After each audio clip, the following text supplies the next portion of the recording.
My home style cooking এ সবাইকে স্বাগত।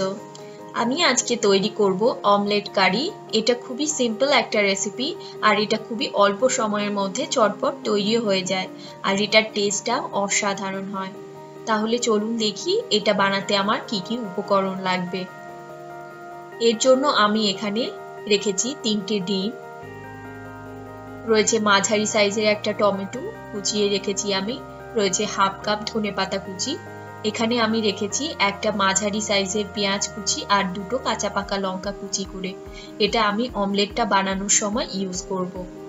আর gravy করার জন্য আমি এখানে রেখেছি একটা মিডিয়াম পেঁয়াজ কুচি, আর এখানে রেখেছি আমি 6 কোয়া মতো রসুন আর হাফ ইঞ্চ মতো আদার টুকরো। এগুলোকে আমি মিক্সিতে দিয়ে খুব ভালোভাবে পেস্ট করে নেব। এখানে রয়েছে স্বাদ অনুযায়ী নুন, হাফ টিস্পুন হলুদ গুঁড়ো, 1 টিস্পুন জিরের গুঁড়ো, 1.5 টিস্পুন লঙ্কার গুঁড়ো, রয়েছে গোটা জিরে 1/4 টিস্পুন, 1/3 টিস্পুন গরম মশলার গুঁড়ো। রান্নাটা করব আমি সর্ষের তেলে। আপনাদের যদি আমার এই রেসিপিটা ভালো লাগে আপনারা দেখুন, তাহলে আপনারা লাইক এবং শেয়ার করবেন এবং আমার চ্যানেলকে সাবস্ক্রাইব না করে থাকলে অবশ্যই সাবস্ক্রাইব করবেন। এবারে আমি একটা মিক্সিং বোলের মধ্যে ডিমগুলোকে ফাটিয়ে নিয়ে নেব।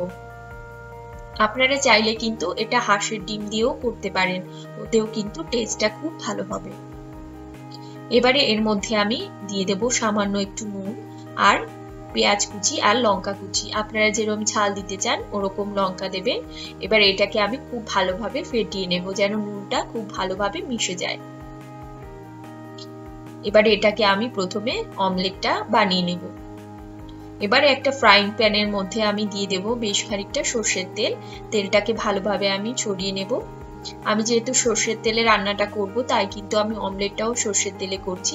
আপনারা চাইলে কিন্তু সাদা তেলেও করতে পারেন। তেলটা গরম হয়ে গেছে, এবারে এর মধ্যে আমি ফ্যাটানো ডিমটাকে দিয়ে দেব। দিয়ে দিলাম। এটাকে আমি সব দিকে সমানভাবে ছড়িয়ে দেব। এবার এটাকে আমি ঢাকা দিয়ে দেব যেন ডিমটা ফুলে ওঠে আর উপর দিয়ে সুন্দরভাবে রান্না হয়ে যায়। ডিমটা সুন্দর ফুলে উঠেছে। এবার এটাকে আমি ভাঁজ করে নেব।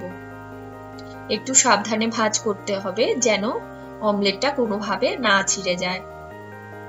একটু চেপে চেপে দেব আমি যেন এটা ঝোলে দেওয়ার সময় অমলেটটা খুলে না যায়। এবারে আমি 4টি ভাগে ভাগ করে নেব অমলেটটাকে। আপনারা চাইলে এটা 2টো ভাগেও কিন্তু রান্না করতে পারেন, 2টো ভাগে ভাগ করে। একটু সাবধানে করতে হবে যেন অমলেটটা ছিঁড়ে না যায়। এবার এগুলোকে আমি নামিয়ে নেব। এবারে কড়ার মধ্যে আমি দিয়ে দেব বেশ খানিকটা সর্ষের তেল গ্রেভিটা করার জন্য। তেলটা গরম হয়ে গেলে ওর মধ্যে আমি ফোড়নটা দিয়ে দেব।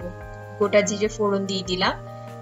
জিরেটা সুন্দর ব্রাউন কালার হয়ে গেছে। এবার এর মধ্যে আমি বাটা মশলাটা দিয়ে দিলাম, যেটা আমি মিক্সিতে বেটে রেখেছি, পেঁয়াজ, আদা আর রসুন। আপনারা চাইলে কিন্তু পেঁয়াজ কুচিও ব্যবহার করতে পারেন এর মধ্যে। এর মধ্যে আমি স্বাদ অনুযায়ী নুনও দিয়ে দিয়েছি। দিয়ে এই মশলাটাকে আমি খুব সুন্দর করে কষিয়ে নেব। এর মধ্যে আমি টমেটো কুচি, জিরের গুঁড়ো, লাল লঙ্কার গুঁড়ো আর হলুদ গুঁড়ো দিয়ে দেব। লঙ্কার গুঁড়ো আপনারা যেরকম ঝাল পছন্দ করেন ওই অনুযায়ী আপনারা লঙ্কা দেবেন। এবার এটাকে আমি খুব সুন্দর করে কষিয়ে নেব। মশলাটা ভালোভাবে কষা হলে কিন্তু এর টেস্টটা খুব ভালো হবে। যে কোনো রান্নারই কিন্তু মশলাটা যদি ভালোভাবে না কষানো হয় তাহলে কিন্তু ওর টেস্টটা একদম ভালো হয় না। মশলাটা কষে গেছে, এবারে এর মধ্যে আমি 1.5 কাপ মতো জল দিয়ে দেব। যেহেতু আমি অমলেট কারির গ্রেভিটা ঘন করব তাই কিন্তু আমি জলের পরিমাণটা একটু কম দিয়েছি। তাছাড়া অমলেট কিন্তু ঝোলে ছাড়লে প্রচুর জল সোক করবে, তো আপনারা কিন্তু ওটা বুঝে ঝোলটা দেবেন। এটাকে আমি ঢেকে দিয়েছি। ঝোলটা ফুটে উঠেছে। এবার এটাকে একটু নাড়াচাড়া করে এর মধ্যে আমি ভাজা ডিমের টুকরোগুলোকে দিয়ে দেব। এবার এটাকে একটু ঝোলের মধ্যে ভালোভাবে ভিজিয়ে দেব যেন সমস্ত মশলা, নুন, ঝাল ডিমের ভেতরে ভালোভাবে ঢুকে যায়। এবার এটাকে আমি ঢাকা দিয়ে দেব। এটা তো সেদ্ধ হওয়ার মতো কিছু নেই, শুধুমাত্র একটু ঝোলটা শুকিয়ে এবারে নামিয়ে নেব। এর উপর দিয়ে আমি ধনেপাতা কুচি ছড়িয়ে দিলাম আর দিয়ে দেব একই সাথে গরম মশলার গুঁড়ো।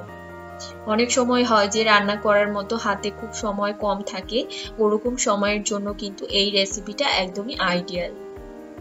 আর এটা কিন্তু ভাত, রুটি, পরোটা সবকিছুর সাথেই খেতে খুবই ভালো লাগবে। এবার এটাকে আমি একটু ঢাকা দিয়ে দেব। তৈরি হয়ে গেল আমার অমলেট কারি। আপনারা কিন্তু এই রেসিপিটা অবশ্যই বাড়িতে ট্রাই করুন, আমাকে জানাবেন আপনাদের কিরম হলো।